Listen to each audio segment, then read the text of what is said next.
Presented by McDonald's of Glasgow, it's time for the Brown Sports Bag from the heart of the Barrens, a weekly local sports machine. Alongside John Butler, here's your host, James Brown.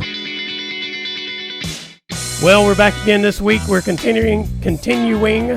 That their English language is tricky sometimes. We're continuing our tour of baseball and softball for Glasgow and Barren County. You're going to hear a familiar voice. The last time he joined us, though, he was the softball coach at Glasgow. Now he has returned to a position of helping Sam Royce with baseball that he did for a long time. It's Stephen Murphy. Thanks for joining us, Stephen. Thank you for being here. Yeah, I was an assistant of his for 17 seasons, so yeah, long time. Those were the glory years to some degree. I mean, because I think you guys won 3 regions while you were an assistant. Two. Okay. The year before I started, he won 190. Then we won in 97 and 2004.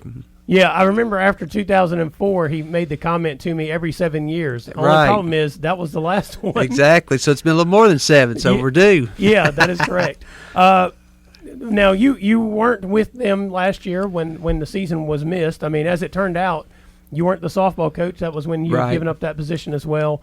And you were going to be out of coaching for that year one way or the other, I guess. Right. But it had to still been strange because you had children who've played and been in sports and that kind of stuff, and you were still going to be around it, but there was no spring sports. Right. At that point, that had been 28 years. I'd been on the diamond, 17 in baseball and 11 in softball, and just going to take the spring off and just be with my kids for a change. And my 2 children who are still at home, I've got one in college, and I was going to try to spend as much time as I could at a ballpark somewhere because I still love to go watch it, softball and baseball. And it was very strange that there was nothing. So, and then when Coach Royce contacted me late last summer about being a volunteer, and I jumped at it and said, with my children, I may have to miss. And he said, just be there when you can. So it's worked out really well, and I'm glad to be back. So what kind of role do you specifically have with the program? I guess, if you looked at the big leagues, how they have a bench coach. Yeah. I guess that's basically what I'll be known as. I don't coach third or first base, and I really didn't want to do that because, there's going to be times I won't be able to be there because of my children's involvement in things. So I guess that'd be the best way to explain it. I'm a bench coach there, and just, I've worked with catchers a little bit. I've hit ground balls. I've thrown a little BP, even though my arm's a little rusty. It is shocking, after throwing BP in softball, the ball, the difference there. Yeah. I haven't thrown much overhanded in a long time, so shoulder's a little rusty, so it's taken a little bit.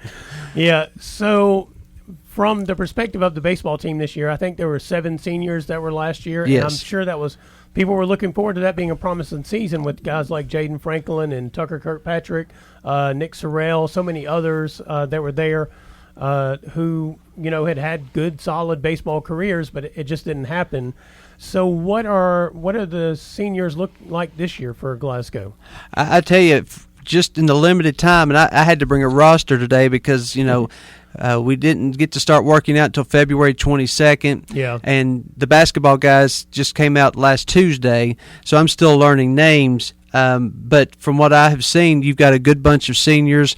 They've been around the program now for 4 years. They're eager to be playing again because they haven't played in 2 years. They were fortunate enough to get a scrimmage last year, and then right after that scrimmage, everything was shut down. So you can see an eagerness in their eyes to want to play. They're eager to get back out there on the diamond and play and compete and those types of things. And as I look, looks like 4 seniors, and those 4 seniors will be counted on to contribute quite a bit. Mm-hmm. I think one of them is a catcher. You guys have a catcher, a couple of pitchers, I guess, in that senior class from the looks of things. When you look at it, when you talk about catcher, that's Cole Stevens. Yeah. He was going to start last year. Mm-hmm. From what I've seen, is as athletic a catcher as we've had in the program. He has a really strong arm, very knowledgeable behind the plate. You can tell he loves to play. And then you look at the 2 pitchers. You're probably talking about Cole Bunch and Tyler Lane. Yeah. Cole's a right-hander and Tyler's a left-hander. And we were able to scrimmage Saturday against Grayson County, and they were very productive, each throwing 3 innings, shutout innings. So they were around the plate all day, so that was a good thing. And then, Xavier, Ferreira, he's a third baseman and a pitcher as well. Mm-hmm. He's been very competitive. He tell he's ready to get back out there as well. So those 4 guys are showing a lot of leadership as well. Yeah, and I guess you mentioned. I mentioned here that you got just like a truckload of what it looks like you have pitchers. I mean, when you throw in there, you got some juniors too, and Hunter Scott. You got Jackson Poland, John Carter Myers. Those are a couple of the basketball guys you were talking about coming out. And then, you've got Boone Hatton. I guess he's a freshman. Yes. And then you got Ashton Sirwinsky, another one of the basketball players that's just come out. He's not out yet because of an injury. Yeah, he broke his hand, I guess, in a basketball game. Yeah, so I don't know what his status is for the season, but he's not available for right now. Right. And then you've got a couple of more freshmen here listed, Aiden Carroll and Mason Bass. Is it going to be like you lean on the older players, at least the pitching to start with, or do you have a couple of these young guys that you know of that are going to be out there? The way it looks, we'll lean heavily on the seniors, yes. Mm-hmm. Cole and Tyler have experience, even though we didn't play last year. From what I've been told, they threw a lot of innings as sophomores. Yeah. And then those younger guys will be asked to contribute as well. Now, in our scrimmage Saturday, Xavier pitched a couple innings. Hunter Scott pitched a couple innings. Let's see. I think Mason Bass threw an inning. I think Preston Gauntz threw an inning. Mm-hmm. But our basketball guys weren't able to.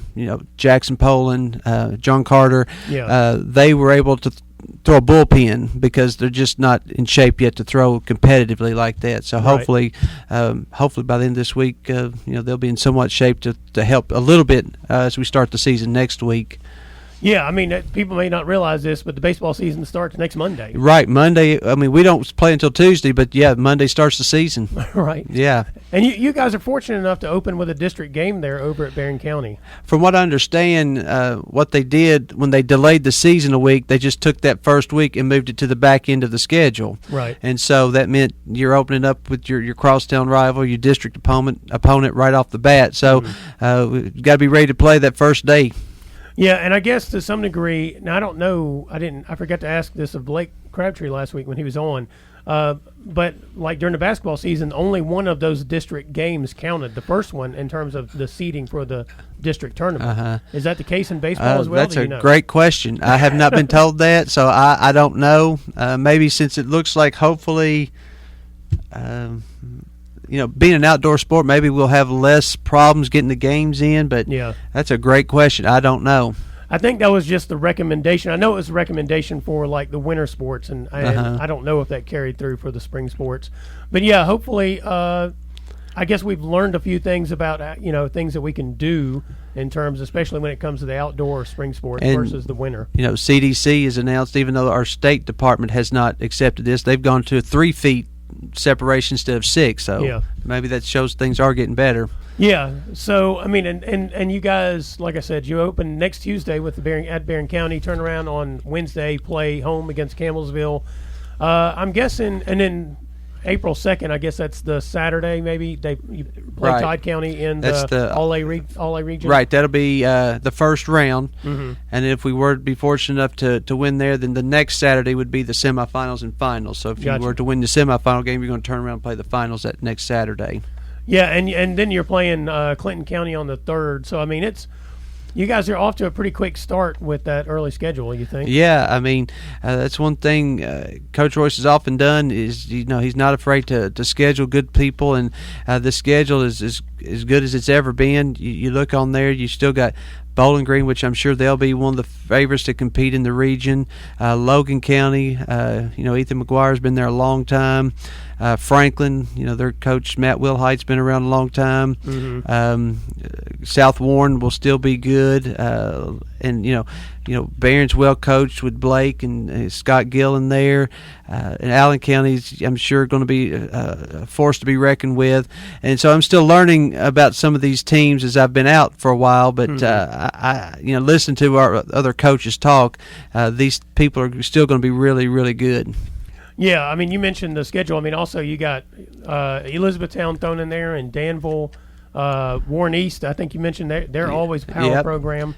It's a pretty tough schedule. Now I'm going to ask you this question, just from a coaching perspective.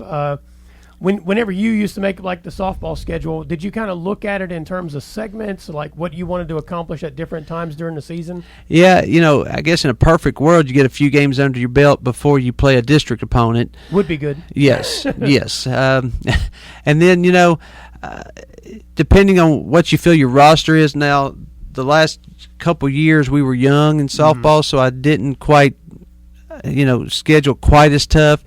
But, for example, 2012, we were really good, and so we played 6 of the top 10 teams in the state because we felt like that would help us to get ready, and it did. Yeah. But, being here in this region, you don't have to travel far to have good opponents. There's just so many quality teams in this region, in this area. Even if you venture over to the 3rd region close by and the 5th region close by, you've got quality teams. You mentioned Elizabethtown, there's Central Hardin. There are 2 teams that are really good in the 5th region. Grayson County is a quality team in the 3rd region. So you don't have to go far to face a good schedule. Yeah, it is kind of odd to look at a Glasgow baseball schedule and not see Central Hardin like is the first game on there. Yeah, traditionally, you're right. That's one of the first ones, and as you can see, they've been moved to the back end of the schedule there at Central Hardin, where normally that would be at home, their last time we play them. But, I'm sure they'll be good as always. Yeah, mentioning that back end of that schedule from May 15th, and also the dates of the schedule are a little different than usual. Starting a little later, yes, but also flipping that so that we're running a little longer at the back end of the season as well. But you mentioned that back end of the schedule from May 15th until May 24th, so 9 days. That's just a whole slate of home games there for the Scotties. Yes, and that's always nice at the end of the schedule to be able to be at home. And we're fortunate enough because we were supposed to host the district tournament last year that they just carried it over to this year, so good. We get to host the district tournament. So that's a good thing, and hopefully get to feel in good shape with all those games at home and playing the district at home. And when you look at those opponents there at the end, a lot of good ones there. So I think we'll definitely be battle tested by the time district tournament rolls around. Another question for you from the coaching perspective: when you look at the season of a baseball team, what are the things that you want to see progress as the season goes along? I mean, what are some things that you want to see the team both not just improve at, but become more aware of, I suppose? Obviously, and this is the thing that goes back for years, we're going to start on the mound. You got to get good pitching. You can't walk people. You got to make people earn things. And then as the season progresses, you want to see hopefully pitchers able to go further into games, pitch counts maybe not be quite as much because they're more around the plate. Mm-hmm. And then obviously if they're putting the ball in play, we want to see our defense make plays and see the errors go down. And in saying that, you want to see the situations, them handle situations, early in the year. In baseball period, things come up all the time where you think you've seen it all, and then next thing you know, something happens that you haven't really prepared for because you just don't know. But you're hoping that throughout the season you get better at handling situations, knowing where a ball's got to be thrown, where you cutoffs have to line up, and maybe getting bunts down and that sort of thing. And then hopefully because you've pitched it well and you've made plays well, then you don't have to score as much to win. And but that's always been the philosophy, to get the good pitching, to get the good defense, and then score enough to win. And hopefully those get better throughout the season. And then hopefully, as the old cliche goes, by the end of the year you're playing your best. Mm-hmm. Well, Coach Murphy, I want to thank you for joining us to talk to us about the Scotties. Look forward to seeing you guys starting next week. Yeah, come on out to the ballpark. I know the seating will be somewhat restricted, but we're excited. We've got a good roster. The boys have been working hard in the month that we've had them, and the approach seems good. The attitudes are good, and they're eager to get out there and participate, that's for sure. All right, this is Brown Sports Bag brought to you by McDonald's of Glasgow. We'll be right back. Presented by McDonald's of Glasgow, it's back to the studio with James and John, the Brown Sports Bag.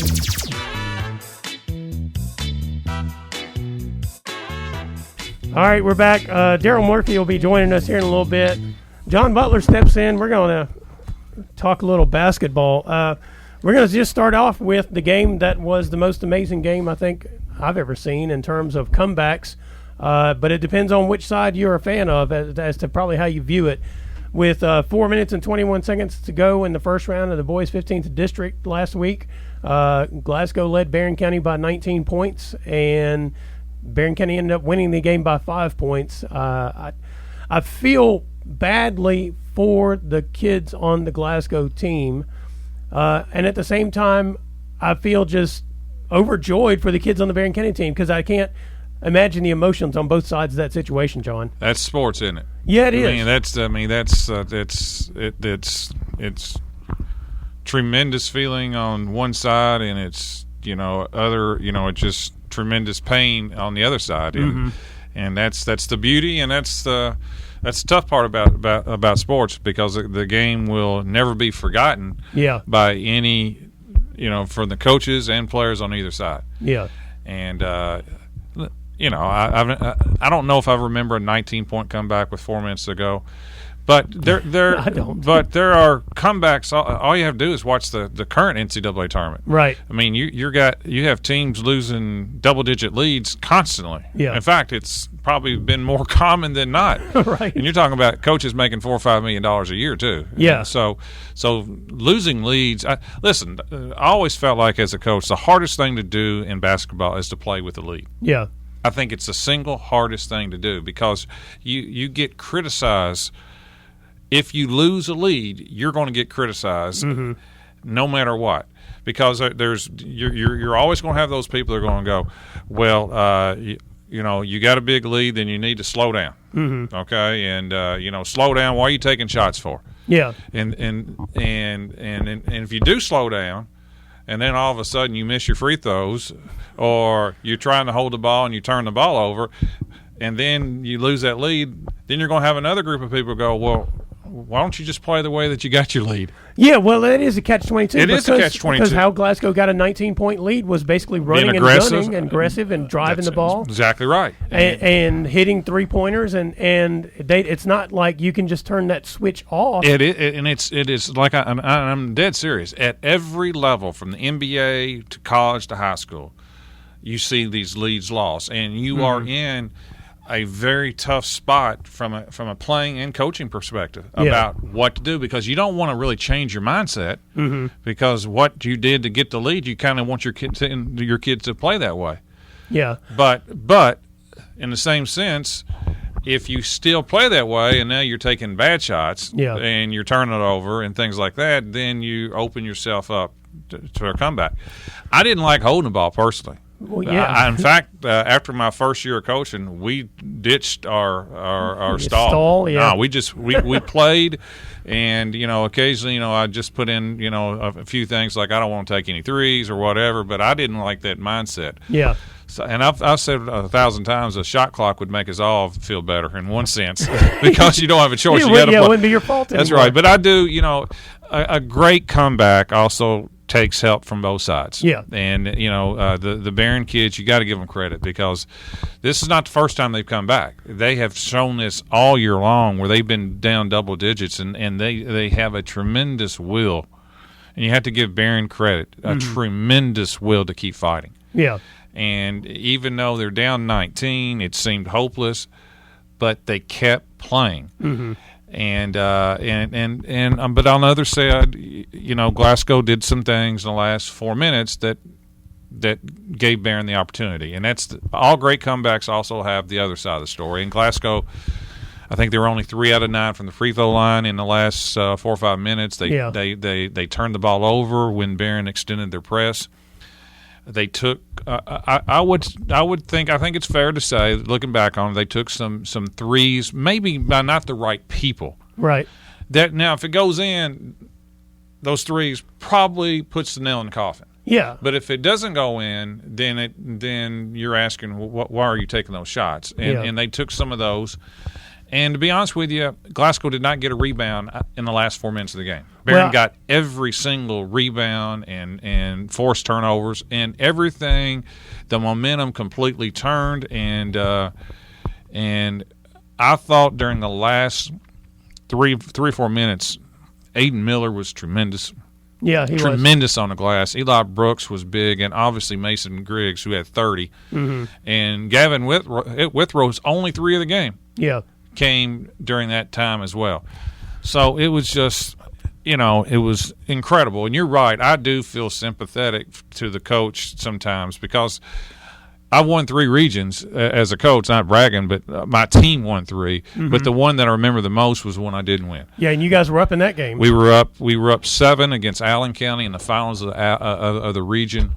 We were up 7 with about a minute and a half to go, and we couldn't get a rebound and we couldn't make a free throw, and then we lost that game in overtime. And I remember for my seniors that year it was Chastity Nunn and Lauren Simmons and Lindsay Simmons and players like Stephanie Coffey at the time, and I still hurt to this day. I've never forgotten that game, and you feel helpless. And but on the other side, from the Barren perspective, just an incredible win. And, these comebacks do happen. I've just never seen it that late in a game. Kentucky came back against LSU back in the 1990s. They were down 32. Right. And I had a team that came back in a regional tournament against Warren East in about 2005. We were down 25 in the first half. So these things happen, but to that degree, wow, that's something else. There were 2 things I was going to point out. You mentioned the rebounds. And so the first thing I was going to point out is that Glasgow's actual leading rebounder, Ashton Sirwinsky, did not play. He has a broken hand. Yep. The other thing was Ethan Harlow, the guy who's basically the only senior on the team who was filling in that slot and actually played well in that game, fouled out in those last 4 minutes. Correct. And those are 2 things. To me, the Ethan Harlow fouling out had a huge impact because one of the things Glasgow was doing to build that lead was he was getting in the middle of the pressure that Barren had put on them because they had put the trap on and it wasn't as effective the first time they did it. But late in the game, it was effective, and he was no longer on the floor knowing where to be to get the ball. And so going back to you talking about maybe some people taking shots that probably shouldn't have taken those shots, they also probably weren't in the right place because they just weren't – they – had not been asked to do this earlier in the game. I mean, all those are factors. I mean, there's you can look back on things, and I hate the thing. What makes this sport great in Kentucky is that people are passionate about the game. But also, what makes it tough from a coach is that everybody, and I don't mean this in a bad way. Everybody, because they love the sport or they played the sport, or they've watched the sport, they also are quick to think they know all the answers too. Yeah. And there's so many factors that come into play. And we talked about last week with Coach Stansbury and Western, sometimes players just have to make plays. Yeah. Well, Barron's players made unbelievable plays. That's and right. They made unbelievable plays last night, too, against Franklin Simpson. Absolutely correct. I mean, they were down in that game. They were down 4, and Gavin Withrow hit a 3 to get within 1. I think they had a turnover. They had a chance. They had a turnover. Then Franklin Simpson went back up by 3. And Barren got the ball. They ran an out-of-bounds play. Side out-of-bounds play. Yeah, side out-of-bounds play. Got Tay Pointer. Talking about screens, I got a video. You can see Aiden Miller setting the screen. No, it was a called set play that they worked on. It was a great screen and great design. I mean, that's some good coaching right there. They and the kids executed. Yeah, and so Tay Pointer hit the 3, tied the game. Ends up being the score that sends it into overtime. Barren scored the first 4 points of the overtime. And you could just tell, like, as soon as they took that lead in the overtime, they had physical control of the game. I mean, that doesn't mean Franklin Simpson didn't have opportunities, but you could just see that they were confident they were going to be able to finish the game, and Franklin didn't look as Barren confident. has a one of those intangibles, a mental toughness about them. Yeah, that if you're going to beat them, you got to beat them. Like Allen beat them in the finals of district, and they just I think a lot of that has to. Got to give the point guard of Allen credit. Mason Sherwood is a heck of a player, but Barren has a toughness about them. Yeah. That you always hear there's all kinds of lines that you use, never quit, or we're never, whatever. Well, that's that you can say it. Yeah. But as a player, do you believe it? Right. And they've won 2 almost improbable games. The comeback against Glasgow, fairly improbable. You win that 1 out of 10,000 times. Yeah. And then against Franklin, how many close games can you win in your 5 of 18 from the free throw line? Yeah, they were terrible at the foul line. That's improbable. But their toughness and their ability to make plays at the right time has been incredible, and that's why they're in the semifinals of the region. Yeah, got to give them a lot of credit. Yeah, they'll play Greenwood tomorrow night. Will McCoy, Glasgow grad and former coach also at Barren County, assistant at Barren. He's with them. I guess he coached the middle school. I don't know that he was ever actually on. He was assistant on the varsity. Okay. Mm-hmm. He's coaching Greenwood. Should be a great matchup. Should be. I got two pieces of advice for him, though. One is don't let the game go to overtime. Barron's 4-0, and you better beat them by more than 5 because Barron's 10-1 in 5 or fewer point games. So, I'm sure he's aware of those things, but there may be nothing he can do about it. Generally, there's not. Yeah. Anyway, so when we come back, we're going to have Coach Daryl Murphy, Barren County softball coach, with us. This is the Brown Sports Bag brought to you by McDonald's of Glasgow. We'll be right back. Presented by McDonald's of Glasgow, it's back to the studio with James and John, the Brown Sports Bag.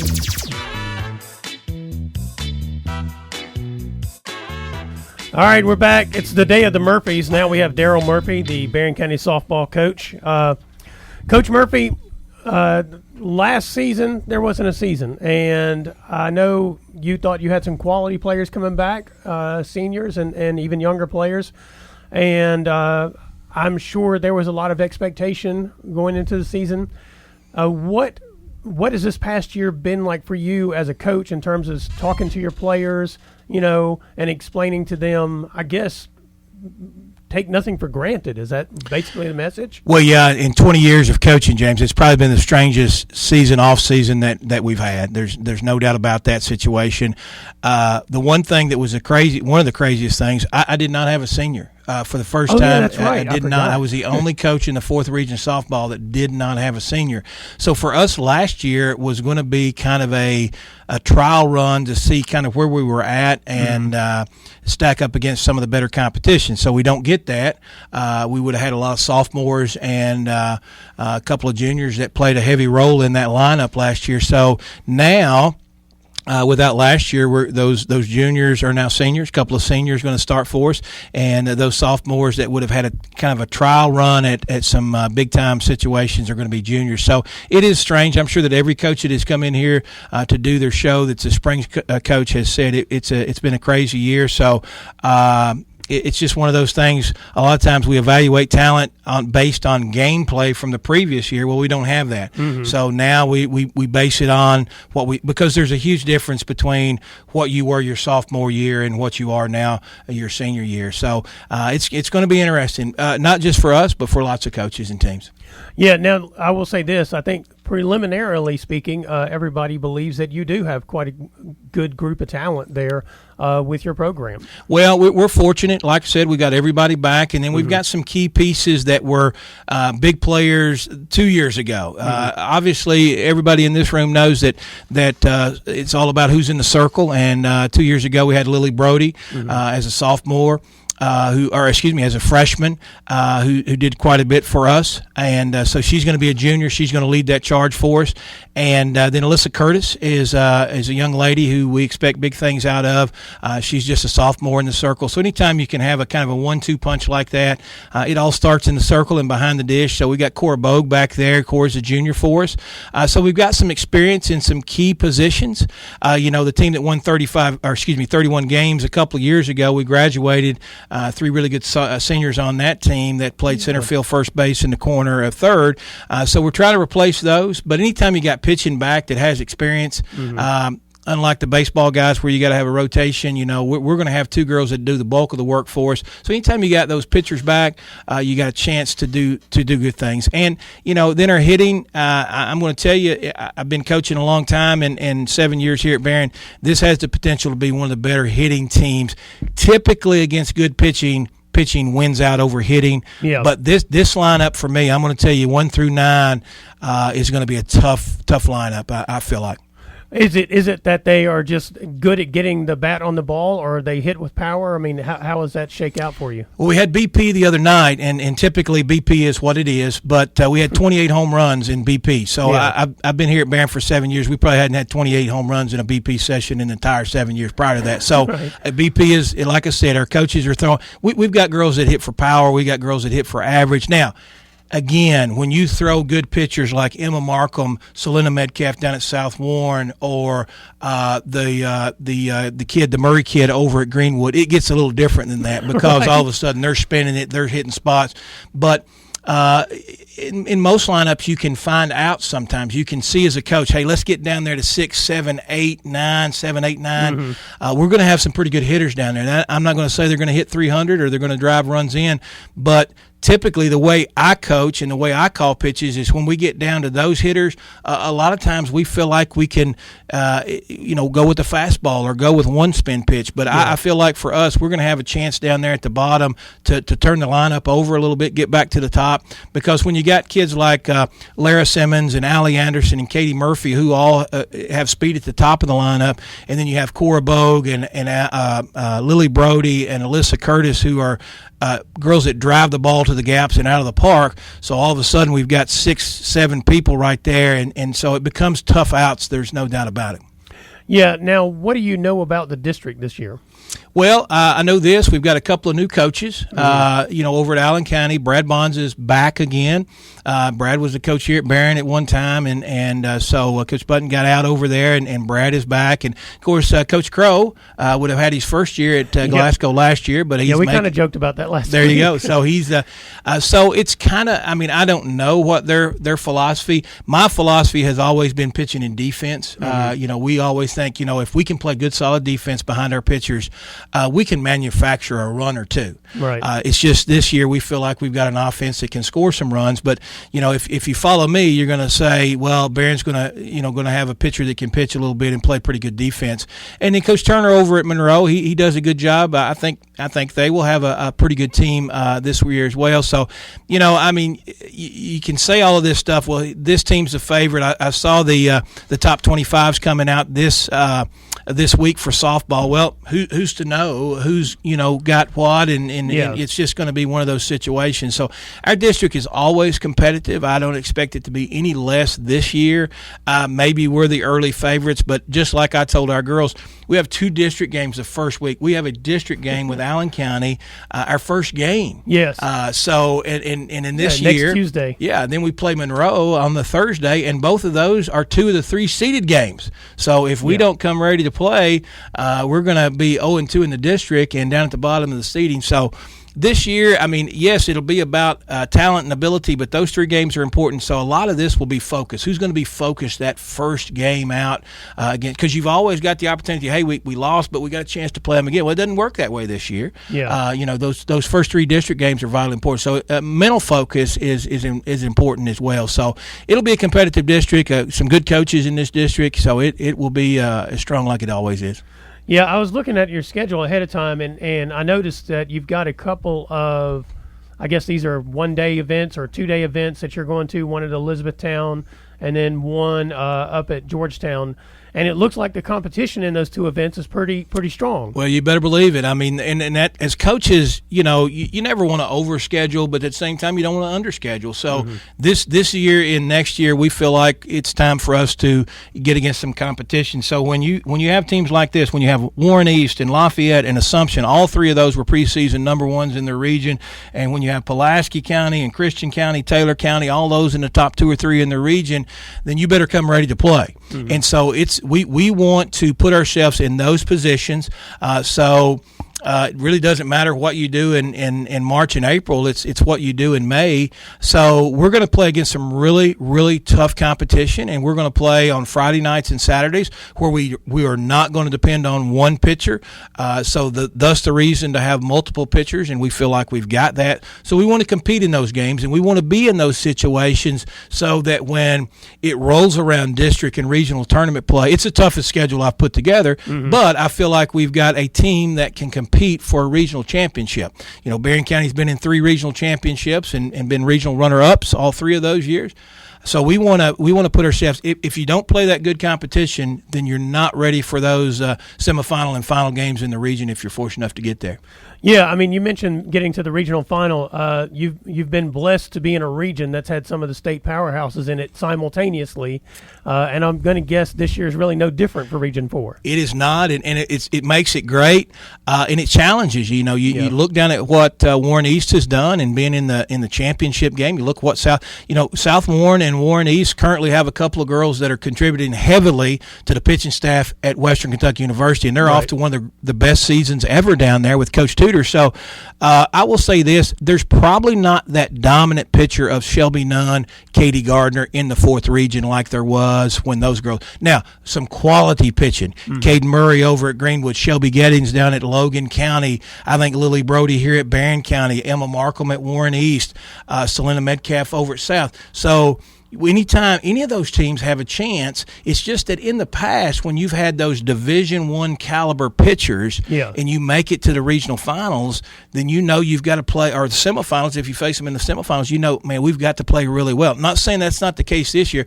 but I'm saying we've got pitching that I think is comparable to those teams. So we've got a chance, and again, that's why you see the schedule the way it is. Within our region, you know, South Warren, Warren East, Greenwood, those are going to be great games as well. Not to mention the ones that you spoke of with the teams throughout the state. Usually last year I would have asked you this question about, because the season you mentioned before, it was kind of a disappointing end, the way it kind of fell out in the regional tournament. And you had younger players coming back. Unfortunately, they didn't get that opportunity to kind of redeem themselves last year. Right. Do any of them still on the roster?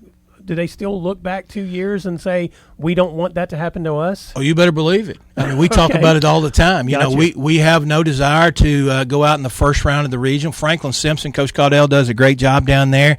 Madison Davis, who is also, she pitched for them in that particular game. She's now playing up at Campbellsville University. But no, that was not by far not our best performance in the circle.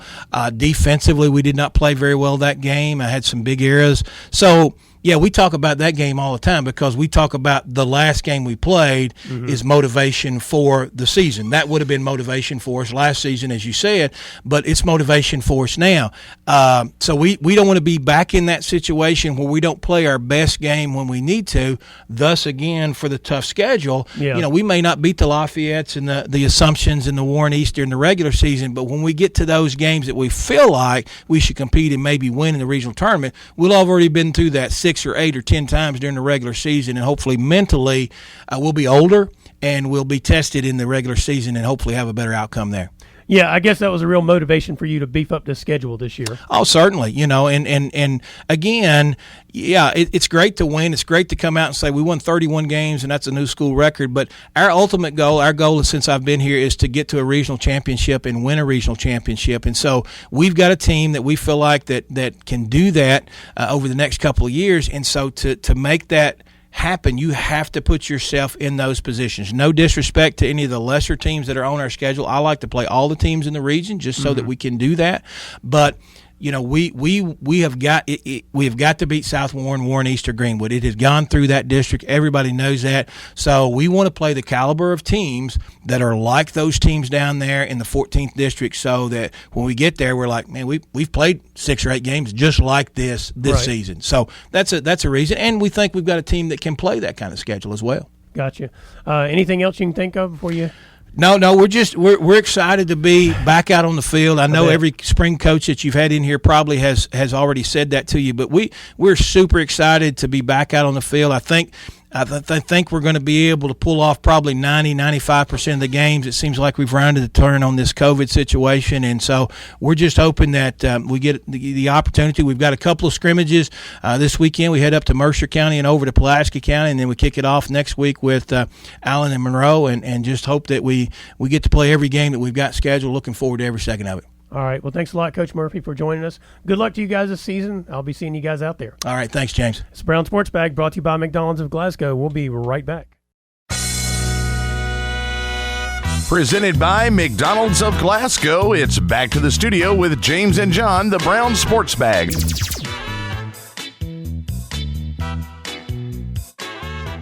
Well, John, again, I want to thank the Stephen Murphy for coming in for Coach Sam Royce with the Glasgow Scotties baseball program. Good to have him back out there as an assistant. Right. Always did a good job. Good guy. And Coach Daryl Murphy to come in and talk to us about the Barren County softball program. Sounds like looking forward to a successful year, hopefully. I mean, I mean, he was honest. Yes. And a lot of coaches, tell you the same thing all the time. Right. But he was honest, and I think Barron's going to be really good and have a real big chance. It doesn't mean you're going to, but right. I think the groundwork has been laid, and the schedule's out there, and we'll see how it goes. But I like both guys. They're both really good guys and good coaches. Well, and the interesting thing about Daryl Murphy and his honesty is the fact that in the locker room, so to speak, he's put those same expectations on the players and told them, to accept them. Right. And has not shied away from that idea. So he's given them ownership of their own success, really.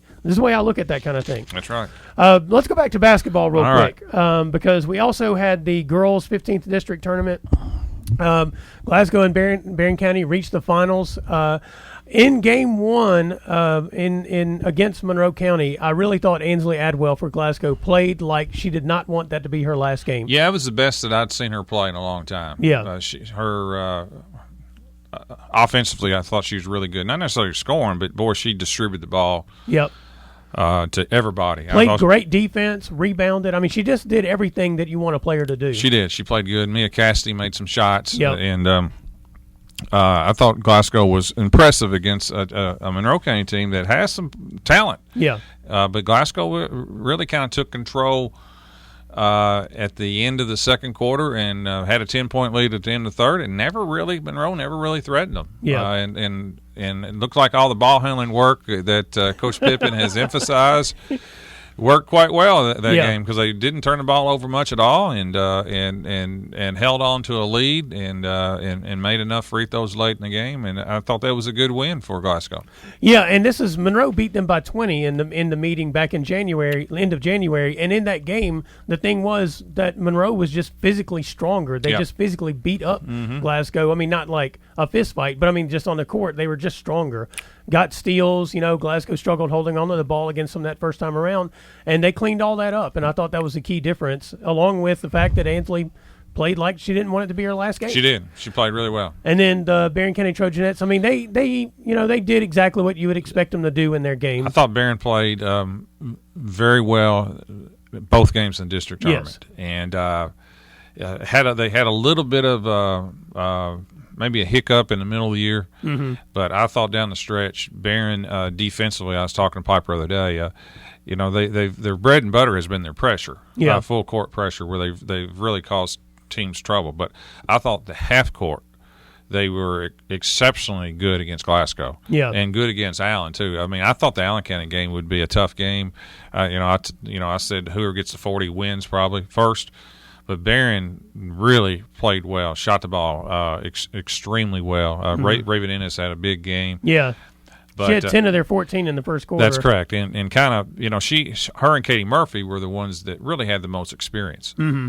And they kind of took that district tournament pressure onto themselves. And I thought they played really, really well. And that game really never even got close, because once Barren took the lead, they really strung that lead out. Yeah, and it was she had the 10 of the 14 against Glasgow is what I meant to say. But I tell you another thing about that championship game that I thought was impressive, and it's kind of a thing that maybe people miss, is Barren only has one senior too. It's Emma Hughes, and she's not a Division I basketball player. She's not fantastic in both games. In ways that people who don't pay attention to anything other than the final score don't recognize. She's asked to defend the other team's best player, and she's asked to do all of the dirty work, and she did it all tournament long. Yeah, she's her intangibles are off the roof. Yeah, I mean, she does so many little things well.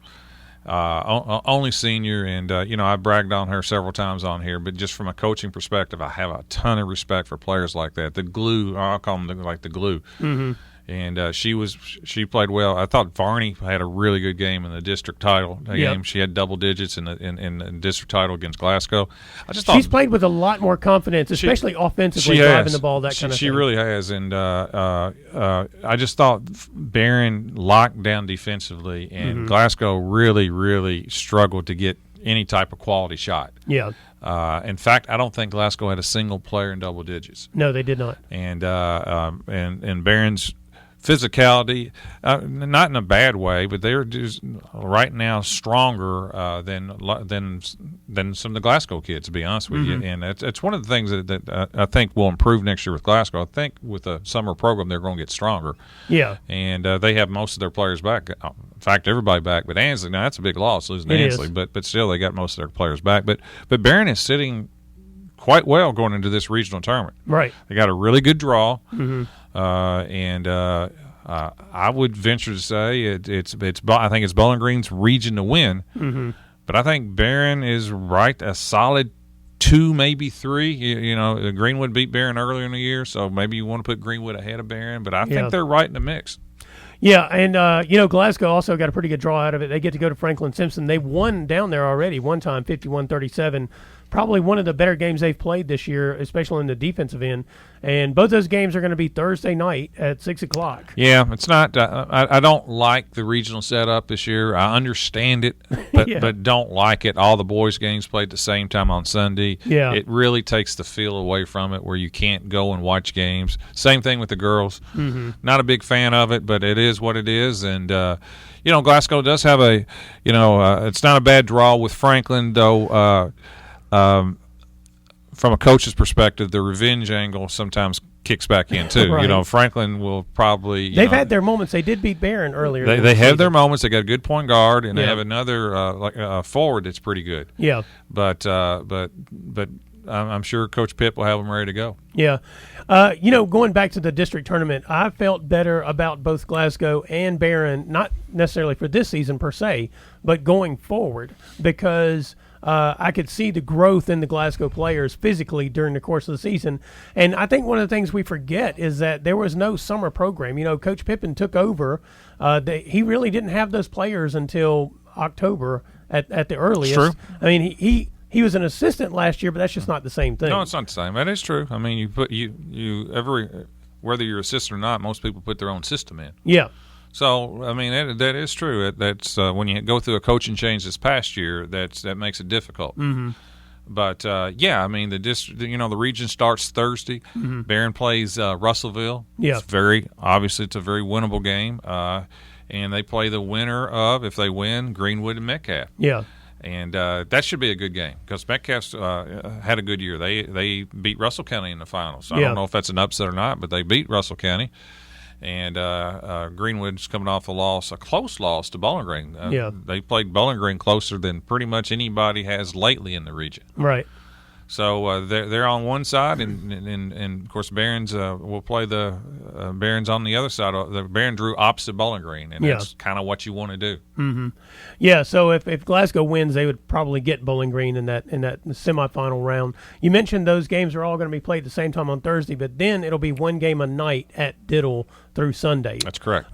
So you're on radio 103.7? Yeah, 103.7 with Jay Turner on the call. We'll have coverage on 104thescore.com from games throughout the tournament. Now, you just can't, if you want to go to the games, you just can't show up. That is true, yes. I mean, it is to get into the semifinals of the boys or girls, you better have some computer skills. Yeah, you've got to go online. There's onlines, there's codes. Yeah, to the WKU ticket office in order to get the tickets to these games. And it's home and away, so you got to make sure you pick the right one, whichever school you're associated with. So don't get mad and show up because there's no tickets as far as I know. They will just turn you away. Here's how it does work, actually. You can get tickets. If it's not sold out, there will be walk-up sales. That's correct. And your school will let you know whether or not there will be walk-up sales available. I think so far on the boys' side, everything is sold out to this point. Right. So we've not had any walk-up sales. Well, we don't know yet. about the girls because they haven't. We don't know who's playing in the semifinals. Yeah, they've not been set up yet. So pay attention to that kind of thing. And I would say follow your school social medias. They'll be putting some information out in terms of the ticket buying, whether or not there will be walk-up sales available and all that kind of stuff. Yeah, it's real stringent this year, John. I mean, each media company that wants to cover that, you get 2 passes. So, I mean, we're having to finagle some people around in terms of which station they're associated with usually to get passes and that kind of thing. I'll be going over there for this boys game tonight, and then I'll be over there tomorrow when Barren County plays Greenwood and the boys. So, you know, it's a different animal this year. Yeah, different. But glad we're playing. It's fun. Yeah, you know, going back to that boys game yesterday, I really enjoy these games here in the playoffs this season. There have been some dynamic games. I'll just say not that. all great games, but they tend to be great finishes. That's right. So it's been a lot of fun. All right, this is Brown Sports Bag brought to you by McDonald's of Glasgow. We'll be back next week. Thanks for listening, and be sure and join James and John once again next Monday at 4 for the Brown Sports Bag, a local weekly sports machine presented by McDonald's of Glasgow. Coming soon to your FM dial, this is Fox Sports Radio, WCDS Glasgow, AM 1230.